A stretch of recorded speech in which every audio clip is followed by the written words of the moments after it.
Selamat pagi dan salam sejahtera bagi kita semua. Perkenalkan, nama saya Meli Loksaribu, STRKPMKEP.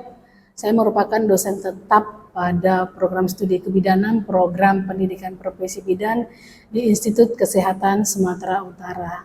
Sebagai dosen, ada beberapa mata kuliah yang saya ampu sesuai dengan bidang keilmuan kebidanan.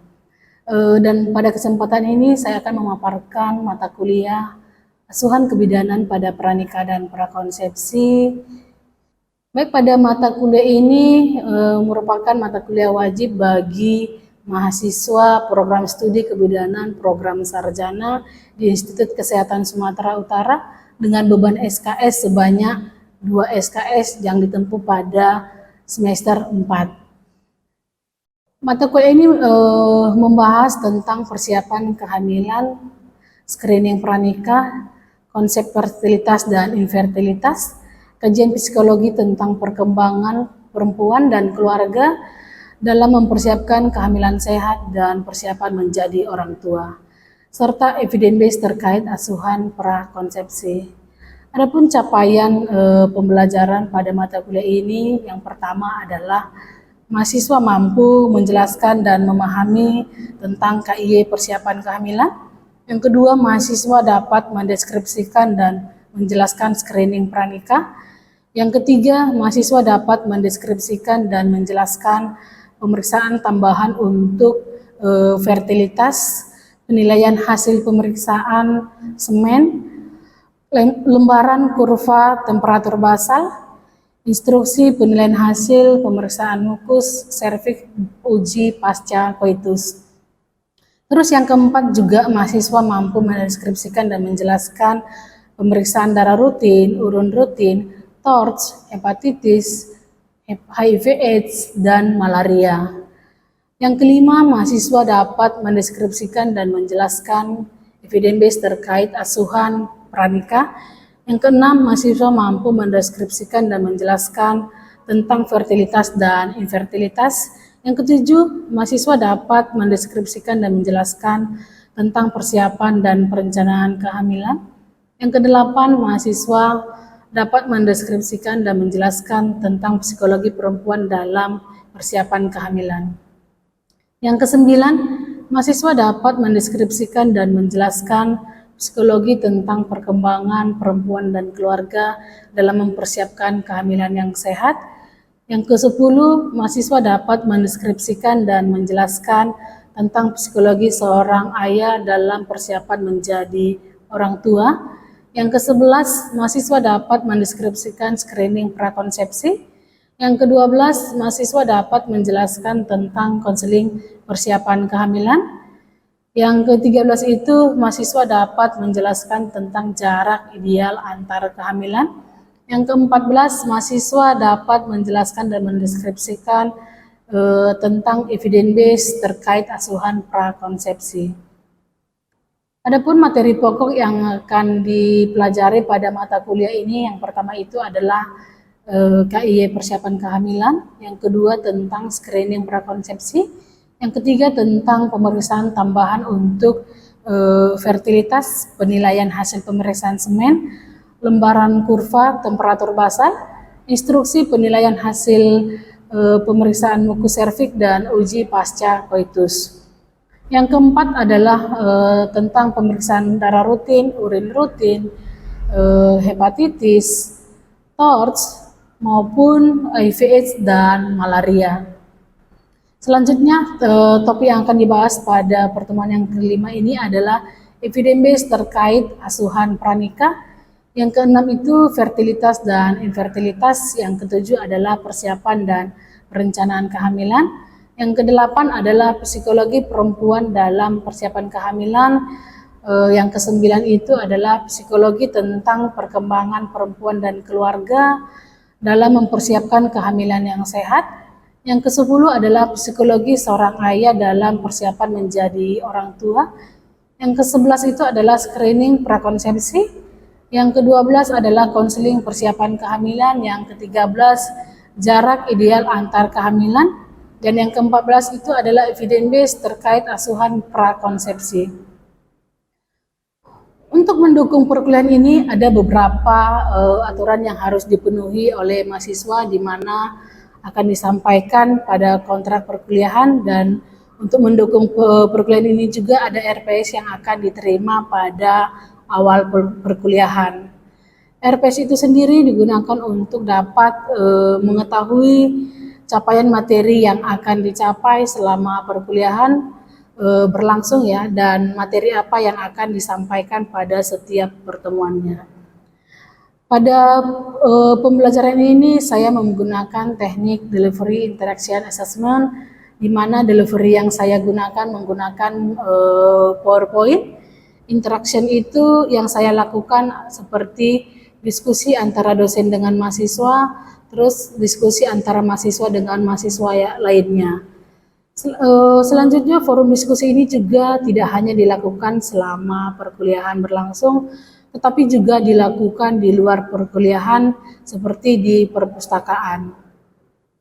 Dan selanjutnya untuk asesmen yang saya lakukan seperti menilai mahasiswa itu sendiri berdasarkan kuis dan tugas yang dilakukan selama perkuliahan itu sekitar 15%. Untuk kehadiran itu ada saya ambil 25%, untuk UTS 30%, dan UAS itu 30%. Sekian ringkasan singkat mata kuliah asuhan kebidanan pada pranikah dan prakonsepsi yang saya ampu. Selanjutnya saya sertakan video cuplikan pembelajaran pada mata kuliah asuhan kebidanan pada pranikah dan prakonsepsi dengan topik KIE persiapan kehamilan. Sekian dan terima kasih, dan selamat menyaksikan video pembelajaran saya.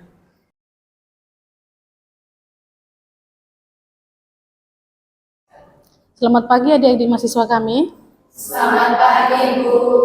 Baik, pada pagi hari ini kita masuk mata kuliah asuhan kebidanan pada pranikah dan prakonsepsi ya. Baik, pada pertemuan yang pertama kita ini saya akan menjelaskan kontrak perkuliahan kita pada 1 semester ke depannya dan capaian mata kuliah pada semester ini. Adapun capaian mata kuliah yang pertama itu adalah mempersiapkan KIE ya, persiapan kehamilan. Dan untuk kontrak perkuliahan kita, untuk penilaian bagaimana sih kegiatan kita selama 1 semester ini, saya akan menilai dari kehadiran adik-adik sekalian. Selanjutnya nanti ada dari penilaian UTS dan UAS, dan yang terakhir itu tugas maupun kuis di setiap pertemuannya. Baik, mungkin itu perkenalan singkat untuk mata kuliah kita pada pagi hari ini. Kita lanjut ke pertemuan kita yang pertama, yaitu KIE persiapan kehamilan. Sebelum saya lanjut, mungkin ada nggak adik-adik di sini yang sudah paham apa sih itu KIE? Boleh yang kasih pendapat? Ada tidak?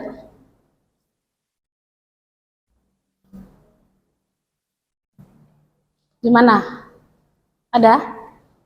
Belum? Baik, akan saya jelaskan ya. Apa sih itu KIE?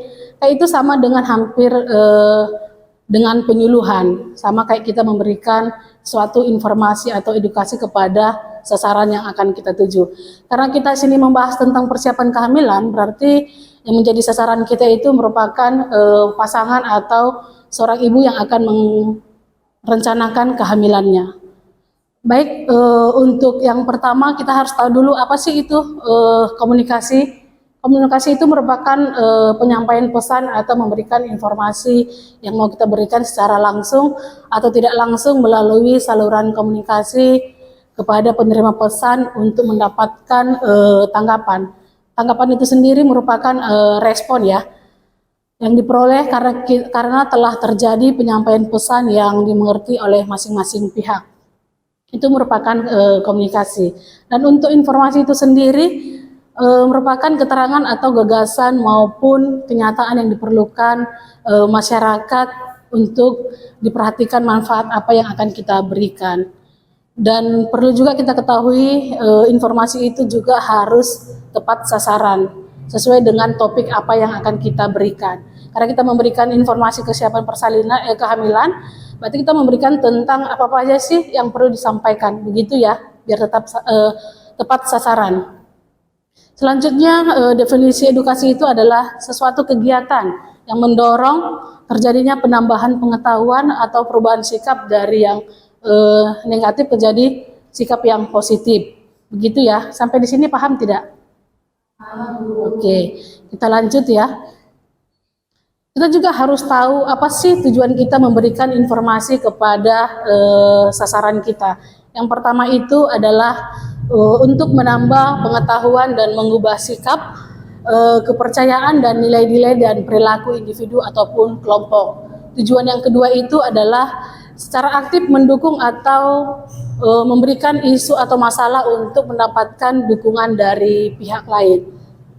Selanjutnya poin yang ketiga itu juga adalah meletakkan dasar bagi mekanisme sosial kultur yang dapat menjamin berlangsungnya proses penerimaan masyarakat terhadap isu persiapan kehamilan. Dan tujuan yang keempat itu adalah KIE mendidik individu dan masyarakat tentang keberadaan dan manfaat persiapan kehamilan.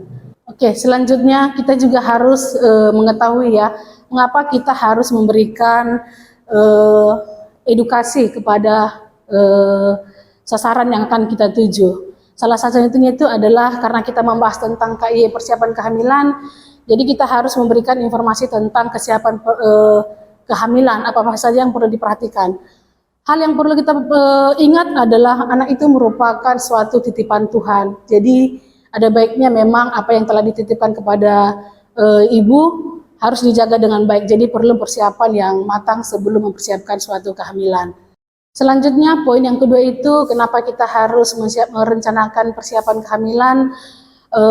Harapannya ya, selama kehamilan itu ibu dapat menjalani kehamilan dan persalinan yang aman. Terus ibunya juga dapat melahirkan secara sehat dan dapat memberikan kesiapan ya menjadi orang tua dalam memperlihatkan atau menjaga anaknya selama tumbuh kembang. Selanjutnya, kenapa juga harus diperhatikan persiapan kehamilannya, yaitu untuk mendeteksi atau melihat sesuatu atau kemungkinan terjadinya suatu penyakit sebelum hamil. Jadi perlu dipersiapkan juga apakah ibunya itu memang kesehatannya baik atau tidak. Jadi bisa persiapan selama persiapan kehamilan. Selanjutnya kita juga harus memperhatikan ya, bagaimana sih yang dikatakan kehamilan itu ideal atau tidak, terus bagaimana kehamilan itu diinginkan atau tidak. Kalau kehamilan itu dikatakan ideal atau tidak, kita harus memperhatikan 3 hal. Yang pertama itu direncanakan, terus yang kedua itu diinginkan, dan yang ketiga itu dijaga perkembangannya secara baik. Itulah yang dikatakan kehamilan yang ideal. Kalau kehamilan yang tidak diinginkan itu ada poinnya juga. Yang pertama adalah tidak menggunakan kontrasepsi padahal tidak ingin hamil. Banyak itu ya ibu-ibu yang sekarang tidak pengen memakai kontrasepsi karena mungkin efek yang dirasakan pada saat penggunaan kontrasepsi, padahal dampak yang dilakukannya itu merupakan suatu persiapan juga ya. Kalau memang tidak pengen hamil ya harus ber-KB, begitu ya. Terus yang kedua, apabila kehamilan tidak diinginkan, bahwa telah menggunakan kontrasepsi tapi mengalami yang namanya kegagalan. Memang prinsipnya menggunakan kontrasepsi itu adalah menunda, tapi kadang ada juga beberapa yang tidak berhasil ya. Terus yang ketiga, adanya akibat hubungan seks pranikah. Jadi seks pranikah itu sama dengan hubungan yang dilakukan tanpa mempersiapkan segala sesuatunya. Jadi kenapa perlu dilakukan KIE, persiapan selama kehamilan? Jadi persiapannya itu memang harus sudah diperhatikan dari awal ya, baik itu kesehatan fisik, terus kesiapan mental, dan kesiapan status gizinya maupun status sosialnya juga. Mungkin sampai di situ ada yang mau ditanya terkait tujuan dan manfaat dilakukannya KIE selama persiapan kehamilan. Ada tidak? Paham sampai di sini? Oke, kalau paham kita lanjut ya. Dalam mempersiapkan kehamilan juga kita harus memperhatikan beberapa hal yang perlu diperhatikan selama persiapan. Yang pertama itu adalah kesehatan fisik dan mental. Yang kedua itu kesiapan fasilitas yang bisa dijangkau, apakah dekat atau tidak. Yang ketiga itu adalah keuangan, dan yang keempat itu adalah dukungan suami, keluarga maupun lingkungan sekitar. Kenapa perlu kita perhatikan kesehatan fisik dan mentalnya? Karena dari kesehatan fisik dan mental kita bisa melihat bagaimanakah umur ibunya dalam mempersiapkan kehamilan, terus bagaimana jarak kehamilan yang pertama dan yang kedua, terus bagaimana jumlah anaknya, terus ada nggak penyakit penyerta selama persiapan kehamilan. Dan poin yang terakhir berikutnya itu adalah bagaimana status gizinya ibu maupun suami ya, karena dalam menentukan status gizi pun bukan hanya seibu saja, karena dalam persiapan kehamilan itu dibutuhkan oleh pihak kedua ya, antara suami maupun istri. Terus yang terakhir itu adalah kesiapan mental menjadi orang tua. Kesiapan mental menjadi orang tua itu juga perlu diperhatikan karena banyak hal yang perlu dipersiapkan. Salah satunya itu adalah bagaimana menjadi orang tua yang baik dan bertanggung jawab, termasuk dalam memperhatikan tumbuh kembang si bayinya. Karena itu juga merupakan tanggung jawab si ibu dan si ayah. Makanya perlu disiapkan mental menjadi orang tua. Terus kenapa perlu diperhatikan mencapai fasilitas kesehatan? Karena selama hamil juga nanti pasti ada yang namanya pemeriksaan selama hamil, terus persalinan dan nifas. Kalau fasilitas kesehatannya tidak dapat dijangkau, pasti si ibu kesulitan ya apabila terjadi sesuatu selama hamil maupun sampai masa nifasnya. Paham nggak sampai di situ? Paham ya? Oke. Selanjutnya keuangan. Keuangan itu sama dengan finansial juga. Jadi keuangan juga merupakan hal yang penting dalam mempersiapkan kehamilan. Selanjutnya kita harus tahu juga bagaimana kondisi seorang ibu dikatakan layak hamil atau tidak. Yang pertama itu adalah usia, yang kedua itu jumlah anak, terus jarak kehamilan, status gizi, dan kesehatan. Yang pertama kita bahas kenapa sih usia itu penting diperhatikan. Karena pada masa reproduksi itu usia kehamilan itu untuk dikatakan produktif ya, sekitar antara usia kehamilan 25 sampai 35 tahun. Kenapa apa sih yang dampak yang terjadi kalau kehamilannya itu kurang dari 25 tahun atau lebih dari 35 tahun ya?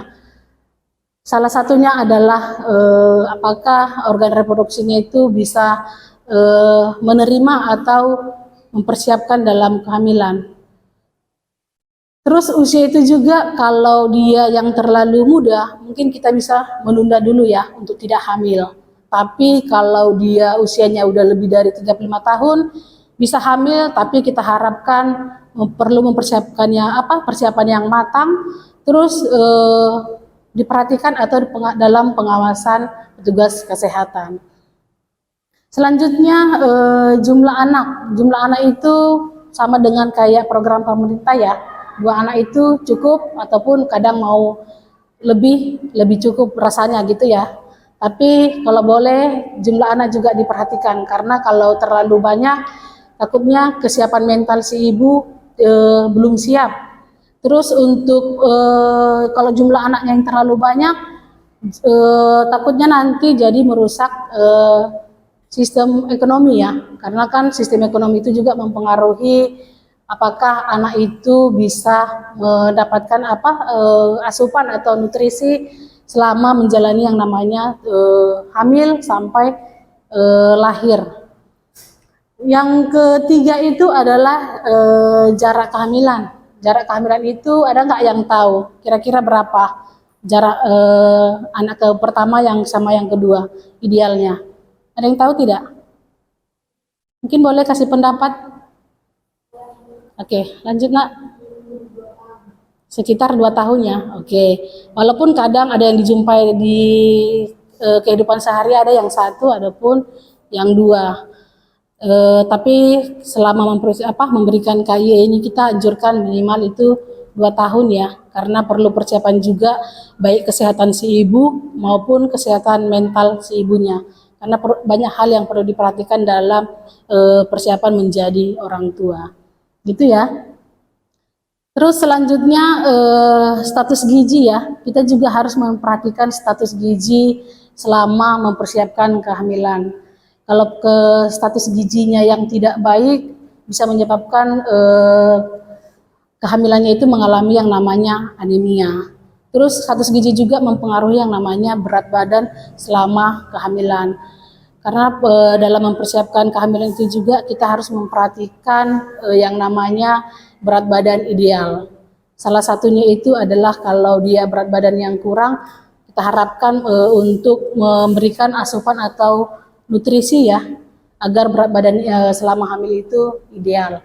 Terus kalau yang berat badan yang terlalu berlebih atau obesitas, itu juga tidak baik karena nanti mempengaruhi yang namanya pertumbuhan dan perkembangan janin. Ada beberapa hal kalau yang ibu dikatakan anemia bisa menyebabkan nanti yang namanya perdarahan selama persalinan. Terus ada juga nanti yang namanya kekurangan energi kronik selama hamil, karena itu juga menghambat pertumbuhan dan perkembangan janin, bisa juga menyebabkan berat badan lahir rendah atau menyebabkan bayi lahir prematur. Terus selanjutnya untuk kesehatan juga perlu kita perhatikan ya. Kenapa perlu kita perhatikan kesehatan? Karena dari kesehatan itu bisa mengganggu pertumbuhan dan perkembangan janin selama dalam kehamilan, yang bisa juga menyebabkan kecacatan pada bayi karena proses perkembangan tidak sempurna di selama kehamilan. Begitu ya. Mungkin itu saja pertemuan kita pada pagi hari ini.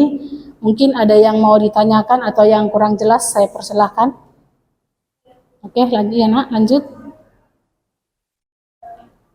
Terima kasih Bu. Saya ingin bertanya, apa sih hubungan antara hubungan keuangan dengan persiapan hamil? Baik, pertanyaan yang bagus ya. Kenapa sih keuangan itu perlu? Seperti yang saya sampaikan sebelumnya, selama mempersiapkan kehamilan itu banyak hal yang perlu dipertimbangkan.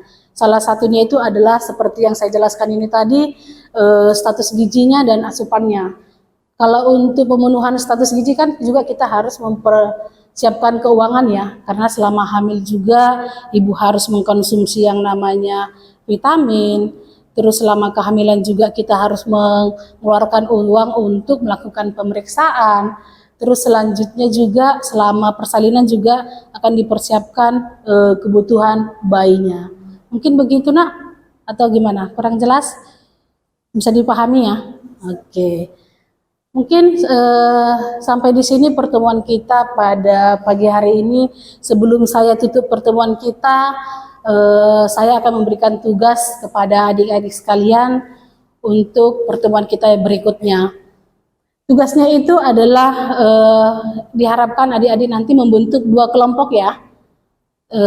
Terus setelah dibentuk 2 kelompok, materi yang akan dibahas itu adalah memberikan penyuluhan kepada pasangan yang ingin merencanakan kehamilan.